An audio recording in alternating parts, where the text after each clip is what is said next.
And I just, before we begin, I want to assure my good friend Todd Young that when the Knicks beat the Pacers by 30 points, they did not use AI to win. It was pure, just well right out of the gate. pure. Yeah, all right. That's all the right. bipartisan group. We're thinking about the next game. Yeah, that's right. That's right. You want to Brought say together something? Knicks fans and Pacer fans. This is a true bipartisan effort. Well If said. this can be accomplished. Well said. Go Knicks. What about the Yankees? Sorry. They're doing pretty good. Last night again. Yep. Yankees are doing pretty well. We can bring up the New York Football Giants, but we won't. Okay. Thank you, everybody. And I want to thank everyone for joining us. We've had a great team here, and I can't thank Senators Rounds and Heinrich and Young, not only for our strong bipartisan cooperation, but their hard work and their intelligence. And all of us have a desire to get something done here. And it's inspiring, because it's a hard place to get things done these days, but we're going to get things done. And so last year, as you know, Congress faced a momentous choice. We could either watch from the sidelines as AI reshaped our world, or make a novel, earnest, bipartisan effort to harness and regulate this industry. To quote Teddy Roosevelt, we knew we were the ones in the arena, that we needed to take steps to meet this moment. And we knew if we did nothing, real problems could emerge in terms of the lack of maximizing the benefits of AI and the lack of minimizing the detriments of AI. If we did nothing, neither of the benefits could be reduced or not even happen, and the liabilities could overcome everything else. So, as leader, I thought we being the people in the arena, had to do something. And so I formed a bipartisan working group to chart a path forward, starting with our AI Insight forums. And that has led us to today, the first roadmap. Those forums were novel, they were different. We had experts from all walks of life, people, of course, from the tech industry, but people from the civil rights community and the labor community and critics of AI, all coming together and actually talking to each other and coming up with both questions we had to answer and solutions to some of those questions. So, I've said, and our group, I guess, agrees, that we wanted the Senate's approach centered on 3 words. Urgency. Because AI is so complex and so rapidly evolving and touching every aspect of society that we just couldn't sit on the sidelines or wait several years to see what might happen, because it keeps evolving. Humility, because this is so difficult. This is complex. It affects every area of society. And, frankly, Congress doesn't have a roadmap here. You know, if it's defense or health, we have committees that have had great expertise in those areas and lots of experience. We don't have that here. And finally, bipartisanship. Because AI, what the changes that AI brings, whether it's positive or negative, isn't going to discriminate between left, right, and center. And you know the only way we get things done around here is bipartisanship. So it would be easy to have a partisan bill on either side and get nothing done, and then we're all left behind. So that's why the effort to convene the first of their kind AI forums happened. The brightest minds debated and questioned, as I said. This policy roadmap summarizes our findings and lays out a host, a huge number actually, of policy priorities our group believes merit bipartisan consideration by this Congress and beyond. And the word for this roadmap is balance. What do I mean by that? Well, our roadmap lays out the vital need for the United States to pursue and perfect innovation, but in 2 ways. Transformational innovation. That's the kind of reaching for the stars. That's saying that AI might wipe out cancer, eliminate world hunger, prevent us from being attacked. Todd Young had a great idea yesterday. Every kid could get a teacher, crafted to what their needs were. AI has huge potential. That's the transformational innovation we need to encourage. But there's also sustainable innovation. We know there are harms that can come from AI, whether it be hurting labor in the workforce, bias that's built into the systems, dealing with intellectual property. And so we also need innovation to come up with ways to minimize those liabilities. That's why we need both. And that's what balance means, making sure that one does not take precedence over the other or stymie the other. Now, the roadmap doesn't do everything we as each individuals would have wanted. That's where balance comes in. But both transformational and sustainable innovation are embodied in this report, and I think it's important to have both. Okay, where to go from here? We've been clear from the beginning that this process was meant to supplement, not supplant, the committee process. We always knew we would have to go to the committees to get these specifics done, and there's so many different aspects of AI in so many different areas that it would take many committees to do it. The Health Committee knows health, and the Housing Committee knows housing, and Judiciary Committee has dealt with bias and civil rights, things like that. So we needed the committees to do it. We constantly talked to both our chairs and ranking members about what was happening, and we are very now hopeful that the bipartisan momentum that we fostered and the recommendations we made will extend into the committees and their process. If anything is going to be accomplished, it has to be bipartisan, and it's going to be done by the committees.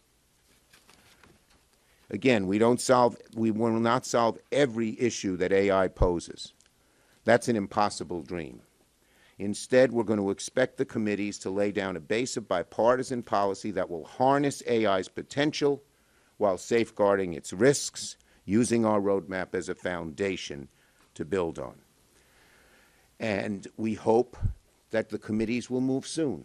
Already today, Senator Klobuchar in the Rules Committee has put 3 bills out dealing with elections and the dangers that AI with deep fakes and lack of watermarking could pose.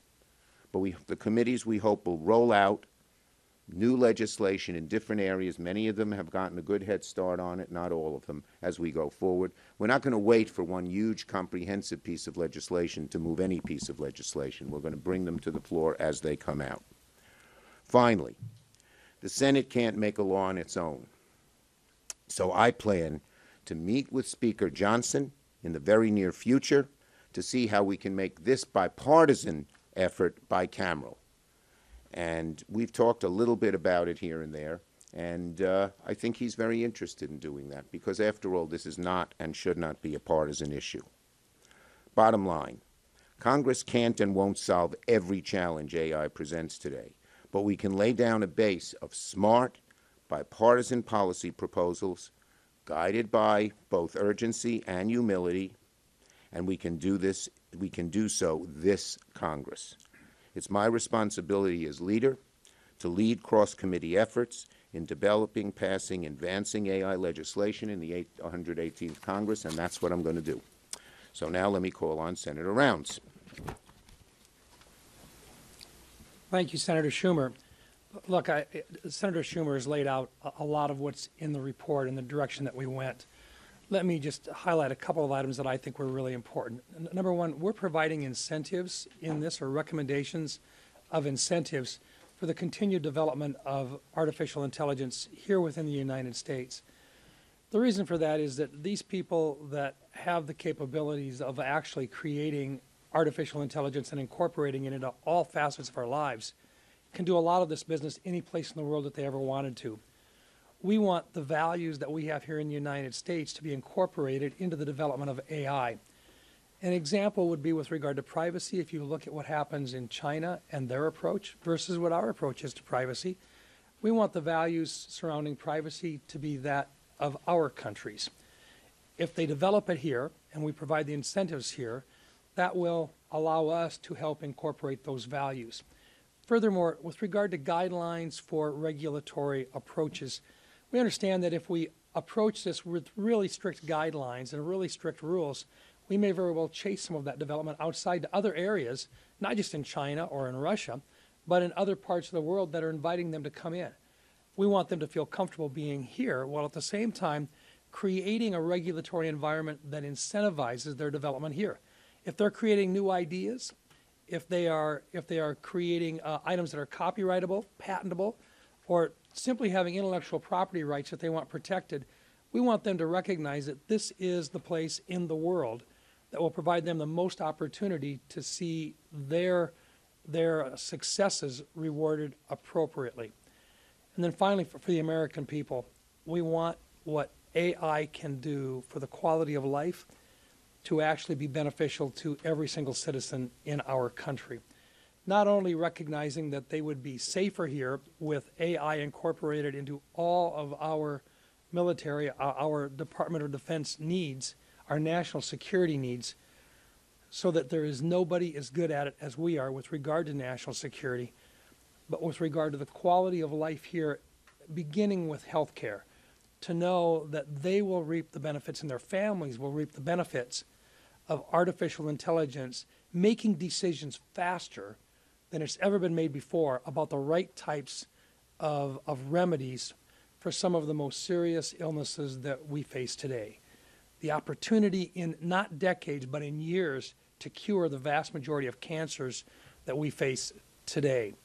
The opportunity to actually attack Alzheimer's with the benefit of a quality of life improvement, but also think about what that does for taxpayers long term as we take care of them through Medicare and Medicaid.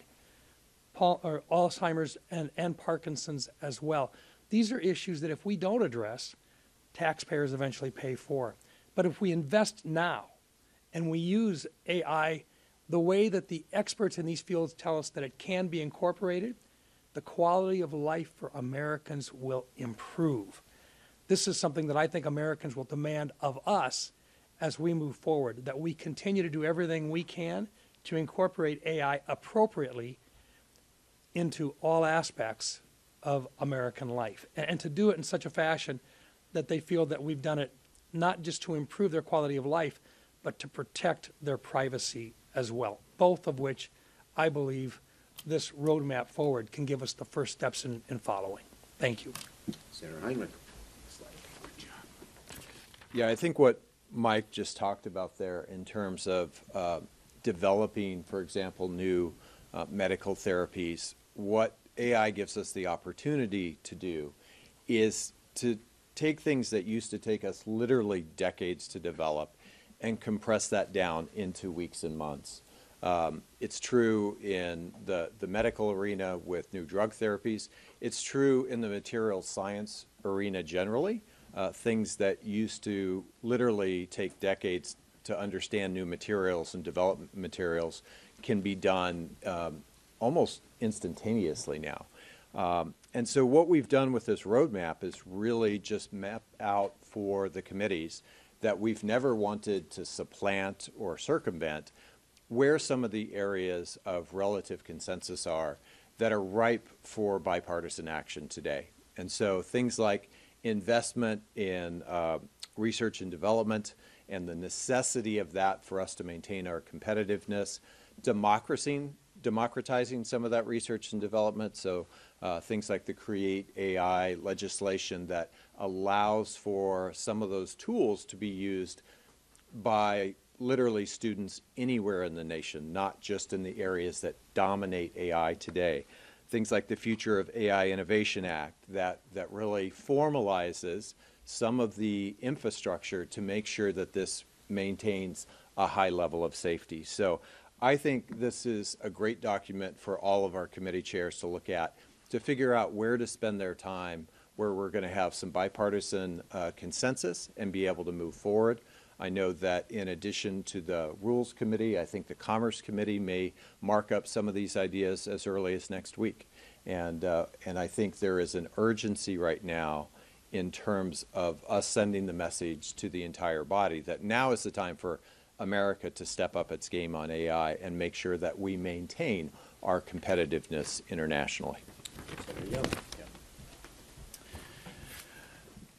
Imagine a world in which we cure cancer, Alzheimer's, and other crippling disease in just a few years' time. Imagine a world in which every child on the face of the earth has access to an individualized tutor anytime, any place. Imagine a world in which we eliminate traffic through the combination of AI technologies, autonomous systems, smart infrastructure. Imagine a world in which government can become far more efficient, in which we actually figure out how to dramatically cut the healthcare cost curve down. That world is what we aim to enable with this roadmap. We have provided direction to the committees of jurisdiction so that they, in a bipartisan fashion, can consider legislation, some of which we endorse in the roadmap, most of which will be produced in coming weeks, months, and years by our colleagues, so that we can realize this future. That's our aim. To do that, we need to make sure that we're taking seriously and learning as much as we can about the perceived and real risks associated with this technology. Those will either need to be overcome through innovation itself or by adapting our existing laws to an AI-enabled world. If those laws prove unfit for the purpose of mitigating against potential risks, then they'll need to be amended in various ways.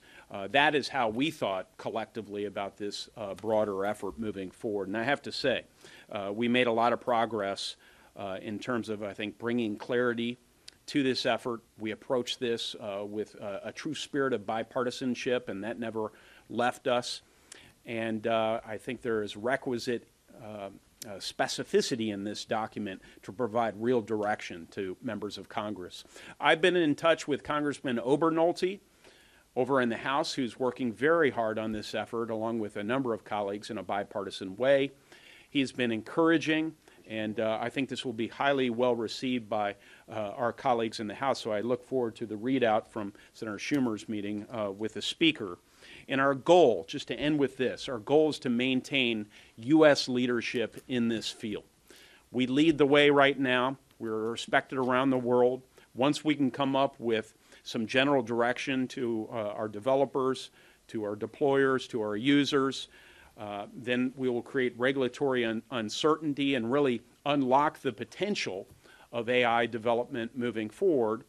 And we can harmonize. We can harmonize our domestic standards with those of friends and allies around the world, and those technologies that are shared among partners and allies will share our standards as it relates to privacy, consumer protection, openness, transparency, all notably things that are not associated with the Chinese Communist Party. And so there is a geopolitical dimension to this which cannot be overlooked. Thank you. Thank you. One thing I left out.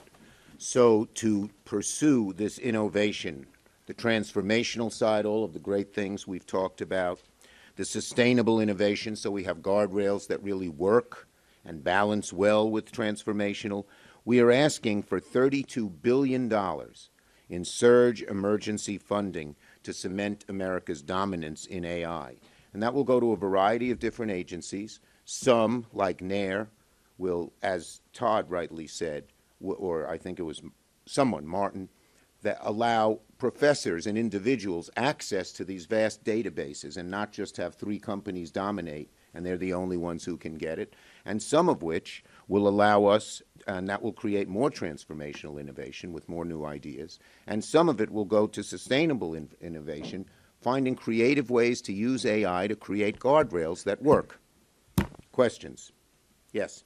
Senator, you mentioned you've been touting the bipartisan support for this, and also mentioned the Rules Committee this morning advancing those bills, and we already saw Republican opposition to some of those more tangible bills in terms of regulation. Is that something you expect going forward? Look, Senator Klobuchar has correctly made every one of these bills bipartisan. They didn't happen to be people on the committees. A couple of people in the committees didn't vote no. They just didn't vote.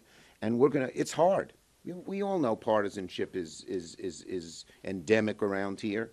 But the 4 of us are dedicated to working with our colleagues to deal with this issue in every way that we can. Mike?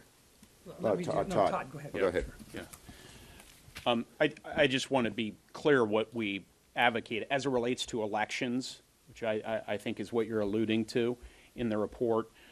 We did find areas of bipartisan agreement as it relates to elections in the report, funding for AI readiness and cybersecurity through the Help America Votes Act, that's existing law, encouraging committees in the private sector to advance watermarking techniques for AI-generated or augmented content, encouraging the private sector to continue efforts to mitigate AI-generated content. So you'll find those things in the report.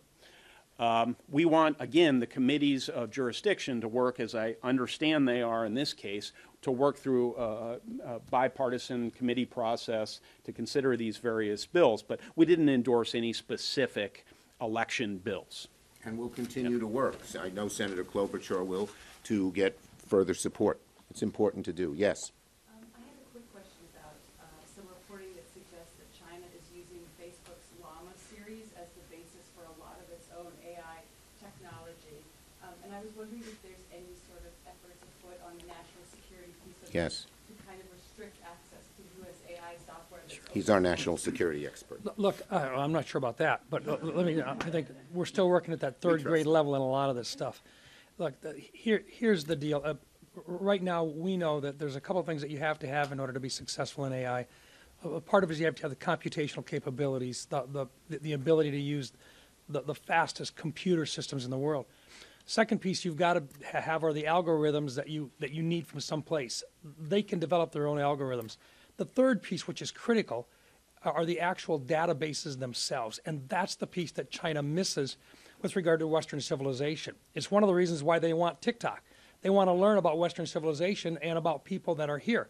They have lots of information on their own people that they gather on a regular daily basis. From the time they leave an apartment till the time they get back, they know everything about their daily lives. What they're looking for with regards to Western-based products are the databases that they can develop. So what we need to do is to make sure that on the computational capabilities, that they not be allowed to have the most sensitive and most advanced computer systems in the world. Today, we have an advantage. That advantage will be there for a while until such time as the next most advanced computational capabilities are there. We always want to stay one step ahead. It's one of the reasons why the guidelines have got to require that any companies all know in advance what the limitations are before they have to submit to the government their next advanced topic, so that the most advanced are not allowed to leave our country. I hope that helps to answer the question. Could I add one little piece to that? Yeah, please. I think you did a good job of covering almost the entire landscape there. I mean, for the uninitiated, and there are perhaps a few out there, there are three things we really need to focus on as it relates to AI. One is the microprocessors. We want to have access to the very best technology and want to make the best technology in this country. That's the CHIPS portion of the CHIPS and Science Act. We're following implementation very closely. Number two is data. You need a whole lot of data to train these systems, and we make recommendations in the roadmap to unlock more data sets, and we encourage committees to work vigorously on that. And then as it relates to workforce development, we need more people programming at a very high level. So we do those things. We also mention a little entity within the Department of Commerce, which has become increasingly important in recent years, and that's BIS, which is overseeing these export controls.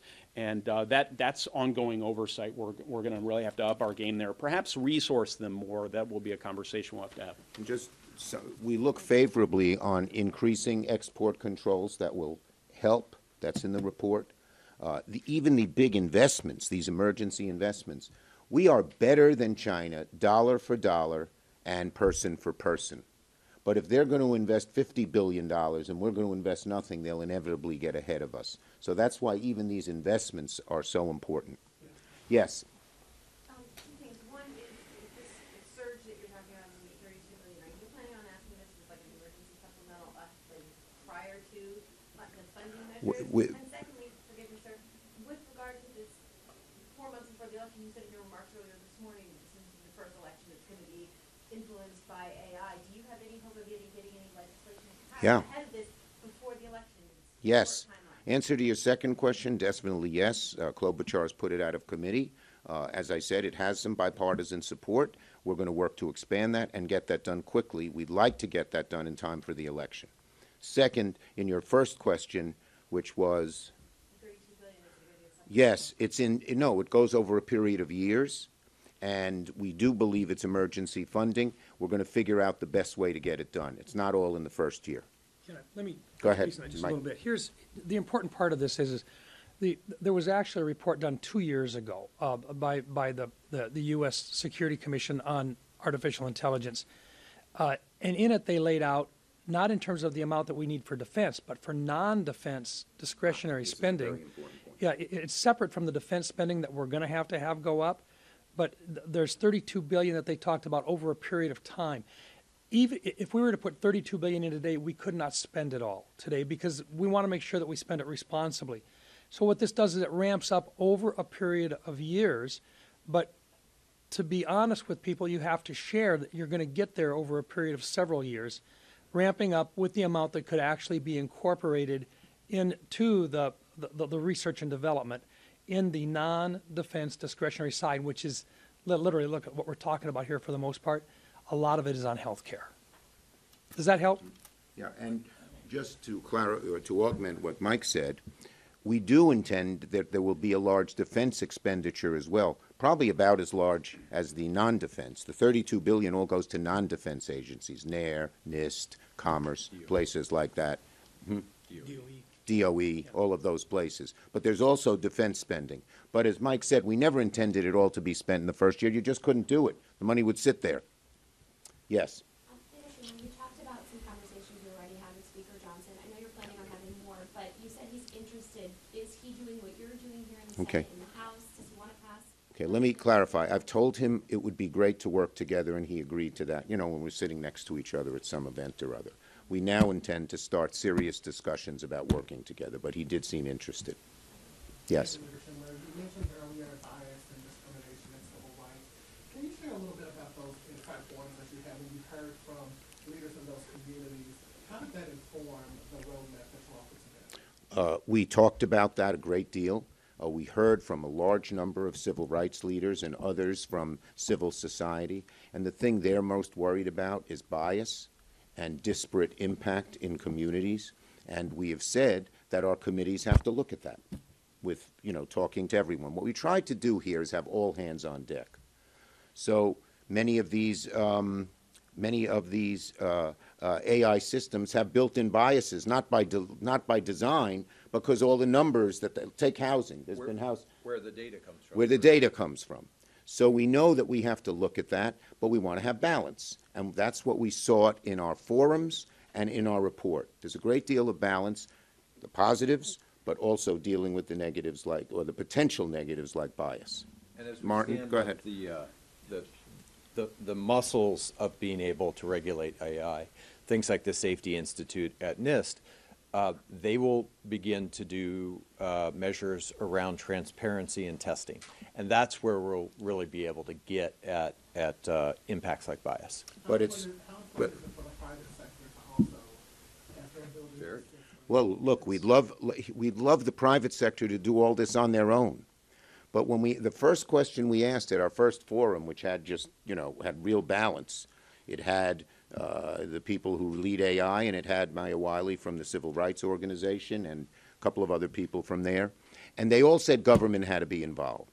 Because even if a few companies do it, if you have some outlier companies, some bottom feeder companies that don't do it, they put all the rest at a competitive disadvantage. So everyone agreed that to deal with the liabilities, we need some government guardrails. We have to figure out how to do those. We're in the process of doing that now. Yeah. We did not take, just to be pointed about it, we did not take a prescriptive approach. We instead acknowledge that this is a sincere concern of a lot of Americans and some members of the Senate, and therefore we're asking the committee to tackle this issue in the document. Yeah. Right. And each committee has some expertise. The Judiciary Committee has a lot of expertise on this, yes. What's your level of confidence in how much legislation you get passed before the end of Congress? I think we'll get the committees know how to do this. And that is why we have always looked at the committees. We're not kicking the ball down the road. That's the next logical step. We're not deferring or delaying. We always thought the committees should be the next logical step. And I believe a good number of them will come out with bipartisan legislation that we could pass. Not all of them, but that we can pass before the end of the year. And knowing humility and knowing that to rush this, as some other countries have done and then had to backtrack, is not the way to do this. We have to have some humility as well as urgency. So we're very hopeful that we'll get some legislation passed. Okay? One last one. Go ahead, item on Mike. that, just to follow up on that, just as an example, the NDAA passes every single year, bipartisan in nature, and we try to do our best to keep it as much defense-focused as possible. But in defense, we need additional resources with regard to the development of AI within our weapon systems, but also so that we can be more efficient in our depot operations and in our acquisitions processes. The sooner we incorporate AI into those, the better off we're all going to be, and the money that we can save will actually be realized by taxpayers long term. So part of the discussion this year in the NDAA will include discussions about how we incorporate AI into that. So will it be part of a comprehensive, no, it may not be part of a comprehensive product called AI, but it may very well be a part of an NDAA that naturally flows through the process. And you're still going to have to each committee how exactly to do it. But we've already talked to the Armed Services Committee. They think the defense bill, which will come out in late summer, is a perfect place to do some of the things that Mike is talking about. He's on the committee. And I'll step back and I think everybody wants to talk about that. Can I just say, I say that we can't stop doing national security related work because there are elections in November. I mean, that would be a fundamental abdication of our responsibility. Everything we recommend in here, everything in here can be traced back to national security, because this is a dual use, general purpose technology we're talking about. So to the extent we can make critical investments in our institution to work with private sector and academic institutions in developing this technology, for example, that will redound to the benefit of the DoD and to our intelligence community. So it's just really essential that we get going. The Chinese aren't waiting. The Chinese aren't waiting until their next election, so-called. Okay? So-called. Yeah, and Last comment, Martin Heinrich. I think we'll use all of our vehicles to really drive the progress on this. The very first AI policies were baked into the NDAA. Senator Portman and I founded the AI Caucus in part to develop the workforce that Todd talked about, to develop data standards. And so DoD has a whole focus now on how to make data accessible within it to the training models that we're using now. We can learn from that and extend that kind of progress to the intelligence authorization bill, to many, to Department of Energy, to all of our science agencies. And so this isn't going to be one effort. This is really a roadmap to how do we get the most bipartisan policy in place through every tool in our toolbox. Thank you, everybody. Thanks, everyone. Thank you.